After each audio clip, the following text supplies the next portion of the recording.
Hello and welcome back to mHUB Inside. We're going to start a small series, the Essential Toolbox. So the very first thing we're going to talk about is the things that find their way into most toolboxes regardless of the trade, the industry, the type of work you plan on doing. So you're going to use a lot of these for woodworking, metalworking, leatherworking, electronic, whatever it is. You're probably going to need something along the lines of the things that you might see on this table. In general, there are 4 or 5-ish categories that you're going to find for a standard hand tool. And all we're going to talk about today is hand tools. The first thing is you're going to find your measuring and marking. So calipers, tape measures, rules, that kind of stuff. You're going to have your driving, hammers, heavy things to smash, things to make other things a little smaller, things along those lines. Cutting and grinding, they kind of fall within the same line of making something into or slightly smaller, and then gripping and holding. So calipers, wrenches, pliers, little tiny holding things, needle nose, these guys.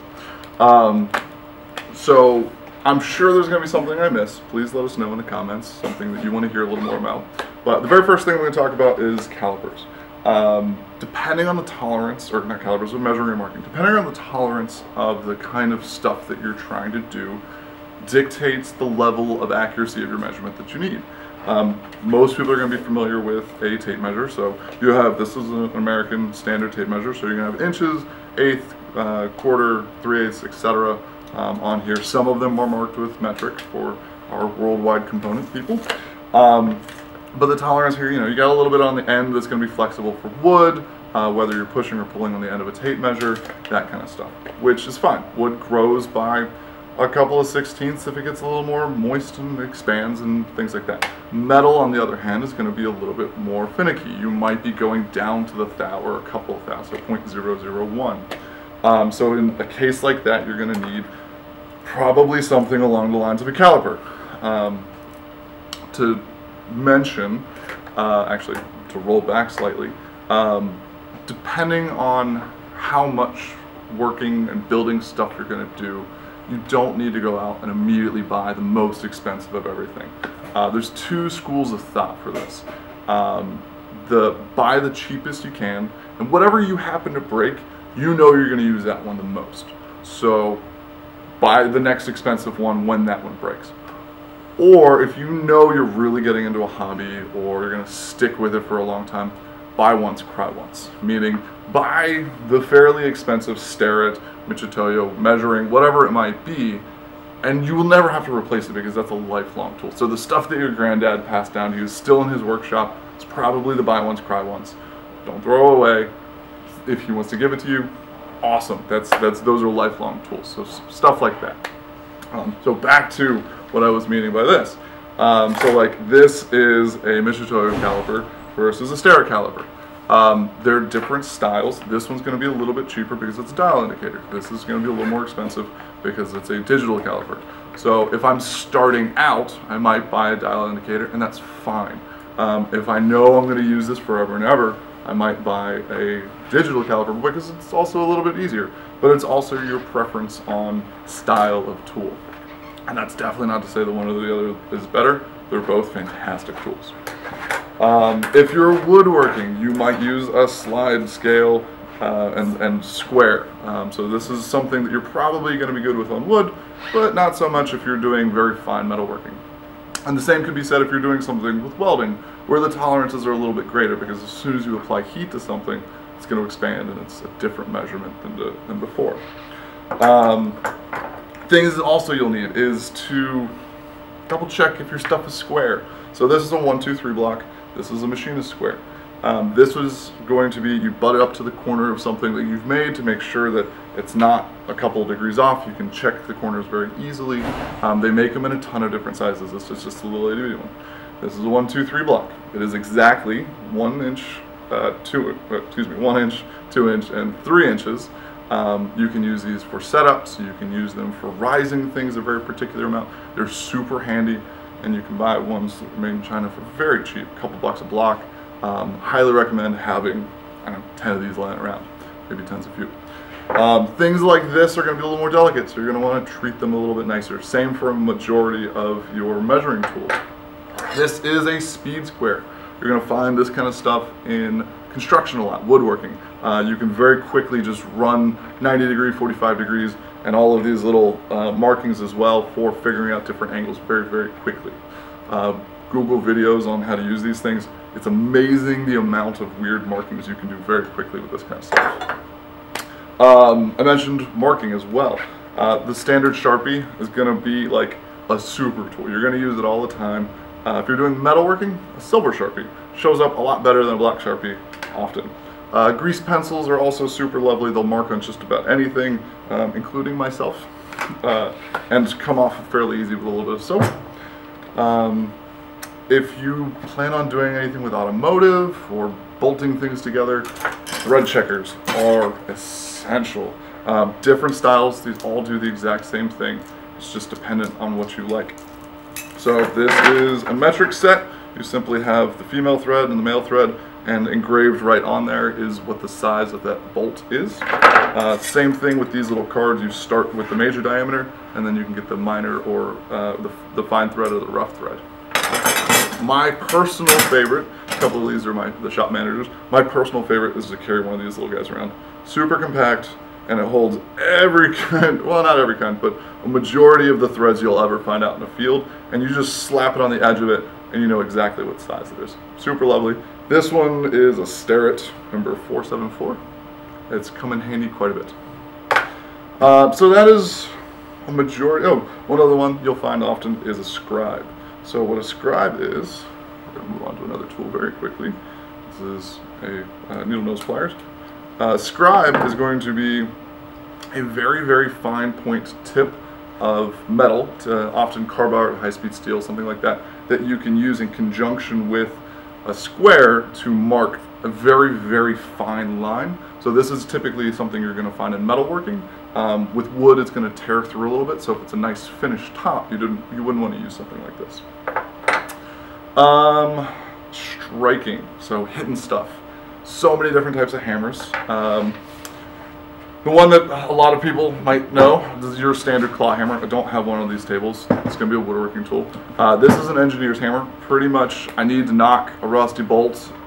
I just need a lot of oomph behind it. This is a 4-pound one, I believe. We have a bunch of these floating around the shop.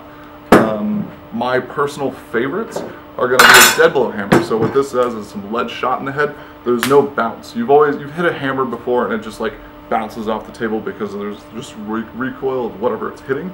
This one has lead shot in the head, meaning that all of that force actually goes into the part due to the momentum of all of those lead shot that's in there.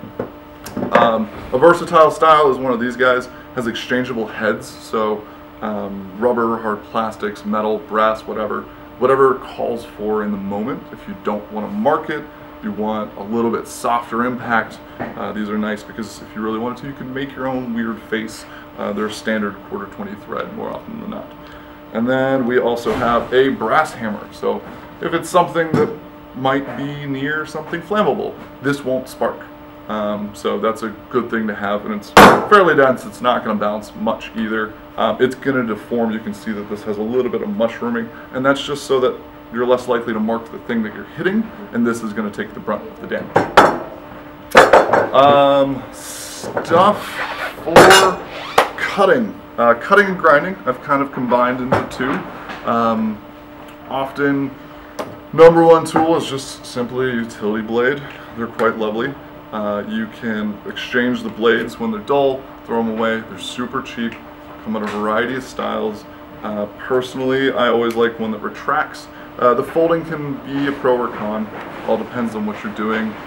Is it hanging on the pegboard in your shop, or is it going to live in your pocket? Two of my favorite tools, and I use them pretty much on a daily basis, is a deburring tool, so this little guy right here. Swivels and will knock off a sharp corner of metal, wood, whatever it might be. They come in a ton of different styles for doing holes, long straight edges, stuff like that. And then this guy is specifically for doing holes. Something that I carry on a daily basis, part of my everyday carry, is a Leatherman. It has knife, file, pliers, quite literally use this multiple times a day. So I would say this is also a fairly essential tool as well. You have things like a hacksaw, which is going to be, you can get a variety of blades on, variety of different teeth style, and this will cut through most any metal, plastics, things of that nature as well. You can get flush cut ones, so if you need to cut something very close to another edge, you can do so. Files. Files are quintessential. You can get them in a variety of styles. See little mini guys here with a ton of different shaped points, rounded over, triangular, diamond, whatever it might be, rough, fine. It's essentially just a tiny tooth that cuts your material out of the way. And you can use these for deburring as well, so knocking off that sharp corner on a piece of metal. Scissors, quintessential as well, cutting paper, sharp particular style leather, thin plastics, that kind of stuff. Remember, do not use your mom's shears to cut, or her textile shears to cut paper. It is a big no-no, just a big thing, little side note. And then the quintessential stuff that you probably think of when you think of hand tools. Having a nice screwdriver set is amazing to have, just a variety of stuff that you can quickly draw. Like here's my large number 3, or this is a Robertson or square drive. They come in a variety of different style heads, all depending on what you're trying to do. Funny enough, I often just like to opt for quick change ones. So this is a nice little style where it all flips around and everything lives in the base, and I can get all of the tools that I need very quickly. One of my favorite tools, oddly enough, just because it's so nice in the hand, as you start accumulating tools, is a Nest screwdriver. I don't know if you can buy it, but if you're putting together a toolkit, it is super lovely. It is, the tip is never broken on me. It flips around really quickly. It's just the right size. It feels nice in the palm. As you start building cool stuff, you're gonna find that things like this, you'll be like, I don't know why, but that one's just my favorite. You'll find additional little things for, like this one is for holding sockets. They come in super handy just because you're like, I don't want to sit there and ratchet, I just want to sit there and screw it in. Stuff like this, you'll accumulate very quickly. We got tweezer sets. If you're doing any kind of model making, holding little tiny things in place, the variety of different shapes. Oftentimes I won't even use them for holding stuff, just because it's a very, very tiny point. Comes in handy. I use these to clean the dust out of my phone charging port all the time. Just getting into little areas and scraping a little finish. Sometimes people want to mark their name in a piece of metal. They're usually hardened tips, and you can scratch those in pretty easily. A variety of pliers and other kind of gripping stuff. So these are a couple of my personal tools that I really like. Double jointed crescent needle nose and blunt nose linesman pliers. Super strong because of that double action. You get a ton of torque. You're able to cut through surprisingly thick wire and that kind of stuff. Needle nose is saying this little tiny tip here. It allows you to get into something very small, like into a hole, and grab a feature or something that might be in there. You can see I have another pair of these come in handy quite often. Need to reach into something hot, I'll use these to grab that. Super important. You'll use these for a lot of things. If you want to see some really goofy photos, I've seen crazy pictures of people just like leaving these in their showers to replace the knobs. Just leave it and use that as their knob. Fun stuff. They are surprisingly handy. A lot of guys will just chop the ends off and weld stuff on them because they'll make custom tools out of tools that already exist. Another big thing that you're going to have a lot of, you can never have too many, is clamps in your shop. So we have a couple of different styles here. We have a spring clamp, quick release. It's going to be, with the thread on here, this is going to apply a lot of torque, a lot of tension, quick slide so you can position it very easily. These just slide locking bar clamps are amazingly helpful. You can never have too many. Oftentimes they'll actually, you can flip them around and use it to push things apart as well. So just disassembling something, stuff like this comes in super handy. That'll live there, right there like so, maybe it doesn't fall off. A set of wrenches is also super handy depending on what you're planning on doing. This is my personal set. Love it. Fix my motorcycle with these. They're the #1 tool I grab every time when I need to fix something. And then same thing with a good socket set.